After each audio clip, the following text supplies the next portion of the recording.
അവസാനമായിട്ടൊരു ചോദ്യം കൂടെ ചോദിക്കട്ടെ. അതായത് പണം ഉണ്ടാക്കണം എന്നുള്ളതാണ് എൻ്റെ അൾട്ടിമേറ്റ് ആയിട്ടുള്ള എയിം. അപ്പോൾ ഞാനിപ്പോൾ ഇങ്ങനെ നമ്മുടെ ഈ വീഡിയോ ഒക്കെ കണ്ടു. അപ്പോൾ നോക്കിയപ്പോൾ വളരെ പോസിറ്റീവായിരിക്കാൻ ശ്രമിക്കുക, ഈ എഫർമേഷൻസ് എന്ന് പറയുന്ന കാര്യത്തിൽ വളരെ വിശ്വസിക്കുക, മാനിഫെസ്റ്റേഷൻ നടത്തുക. ഈ 3 കാര്യങ്ങൾ ചെയ്താൽ പോരെ, ഈ ക്ലാസ്സിൽ വന്നിരിക്കേണ്ട കാര്യമുണ്ടോ എന്ന് ഞാൻ ചിന്തിച്ചു കഴിഞ്ഞാൽ അതിനെന്തായിരിക്കും മറുപടി? അതായത് ഇതിപ്പോ യൂട്യൂബിൽ എങ്ങനെയുള്ള വീഡിയോസ് ഒക്കെ ഉണ്ട്, പല കാര്യങ്ങൾ, അഫർമേഷൻ എന്താ, വിഷ്വലൈസേഷൻ എല്ലാം ഉണ്ട്. പക്ഷേ ഇതെങ്ങനെ അപ്ലൈ ചെയ്യണം, അതിന് എന്താ ചെയ്യേണ്ടത്, കൃത്യമായിട്ടൊരു മൈൻഡ് സെറ്റ് എങ്ങനെ ഉണ്ടാവണം, നമ്മുടെ മനസ്സിലെ ലിമിറ്റിംഗ് ബിലീഫുകൾ എങ്ങനെ കളയാം, ഇതെല്ലാം ഞാൻ പറഞ്ഞല്ലോ നമുക്ക് കൃത്യമായിട്ട് മൈൻഡ് ടു റീപ്രോഗ്രാമിംഗ് ക്ലാസ്സിൽ അറ്റൻഡ് ചെയ്ത്, അപ്പോൾ ആ ഓരോ ഗുരു എന്ന് പറയുമ്പോൾ അവരുടെ അറിവിൽ നിന്നാണ് പറഞ്ഞു തരുന്നത്. അപ്പോൾ ഞാൻ പഠിപ്പിച്ചു കൊടുക്കും, ഞാൻ എൻ്റെ ലൈഫ് എങ്ങനെ മാറ്റി, ഞാൻ എങ്ങനെ സീറോയിൽ നിന്ന് ഈ സക്സസിലേക്ക് എത്തി.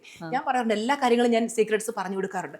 അപ്പോൾ നമ്മൾ അത് കറക്റ്റായിട്ട് പ്രാക്ടീസ് ചെയ്ത് കഴിയുമ്പോൾ നമ്മളിപ്പോൾ പതുക്കെ സ്റ്റെപ്പ് കയറി പോകുന്നതും എസ്കലേറ്ററിൽ പോകുന്നതും തമ്മിൽ വ്യത്യാസമുണ്ട്. മറ്റേത് ചിലപ്പോൾ നമുക്ക് ഇതൊക്കെ അതല്ല, കുറെ പുസ്തകങ്ങൾ, പലരും പറയുന്ന പുസ്തകങ്ങൾ വായിച്ചങ്ങ് മനസ്സിലാക്കിയ പോരെ.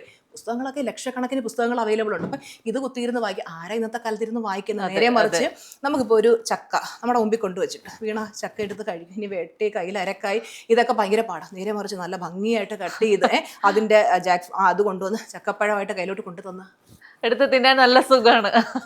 സിമ്പിൾ, എനിക്ക് അത്രേ പറയാനുള്ളൂ. അതുപോലെ നമുക്ക് കൃത്യമായിട്ട് വേണ്ടത് മാത്രം എന്തോ ഒരു ഗുരു അങ്ങനെ തന്നു കഴിഞ്ഞാൽ ജസ്റ്റ് അപ്ലൈ ചെയ്യാൻ റിസൾട്ട് കിട്ടും. സിമ്പിൾ ആസ് ദാറ്റ് ആണല്ലേ.